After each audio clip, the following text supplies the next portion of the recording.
కాకినాడలో కారు అగ్ని ప్రమాదం. క్షణాల్లో మంటల్లో చిక్కున్న రెనాల్ట్ ట్రిగర్ కారు.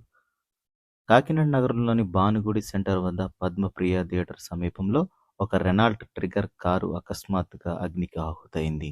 కారు నుంచి ఒక్కసారిగా మంటలు ఎగిసిపడటంతో స్థానికులు భయాందోళనకు గురయ్యారు. సమాచారం అందుకున్న వెంటనే స్థానిక అగ్నిమాపక సిబ్బంది ఘటనా స్థలానికి చేరుకుని మంటలను అదుపులోకి తీసుకువచ్చారు. అలాగే two town CA Appalanaidu, police సిబ్బంది సంఘటనా స్థలాన్ని పరిశీలించారు. ఏ ప్రమాదం షార్ట్ సర్క్యూట్ కారణంగా జరిగిందా లేక మరేదైనా సాంకేతిక లోపం వల్ల జరిగిందా అనే కోణంలో పోలీసులు విచారణ చేపట్టారు. అగ్ని ప్రమాదం జరిగిన సమయంలో కారులో ఎవరైనా ఉన్నారా, ఎంత మేరకు నష్టం జరిగింది వంటి పూర్తి వివరాలు ఇంకా తెలియాల్సి ఉంది. అనిల్ కుమార్ సార్ నా పేరు. మాది బిరాపురం అండి. పొద్దున్న ఇక్కడ కారు ఏసీ చేయించడానికి ఇచ్చాం సార్. అది ఏసీ రావట్లేదని అది చేస్తారని ఏసీ రావట్లేదని అడిగితే రేడియేటర్ క్లీన్ చేయమని చెప్పారు సార్. క్లీన్ చేయమంటే మన కాంప్లెక్స్ పేరు పట్టుకెళ్ళి క్లీన్ చేయించాం సార్. క్లీన్ చేయించి మళ్ళీ ఆయన తెమ్మన్నారని అక్కడి నుంచి తీసుకుని ఇప్పుడు ఇలా వస్తుండగా ఇక్కడ బండి మూవ్ అవ్వట్లేదని ఇక్కడ ఆపాను.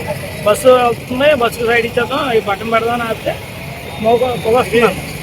పొగ వచ్చినప్పటికి వెంటనే బానెట్ లాగి పైకి ఓపెన్ చేద్దామని కింద దిగేటప్పుడు ఫైర్ అయిపోయింది. ఫైర్ అయిపోతే హోటల్కి వెళ్ళి అడిగానండి ఫైర్ కిట్ ఉందేమో అని. లేదన్నారండి. ఈలోపు ఫుల్గా పట్టుకుందండి. వెంటనే ఫైర్ ఆఫీస్కి ఫోన్ చేయాలి. ఇలాంటి తాజా అప్డేట్స్ కోసం మా ఛానల్ సబ్స్క్రైబ్ చేయండి. కంటెంట్ నచ్చితే లైక్ చేయండి, షేర్ చేయండి.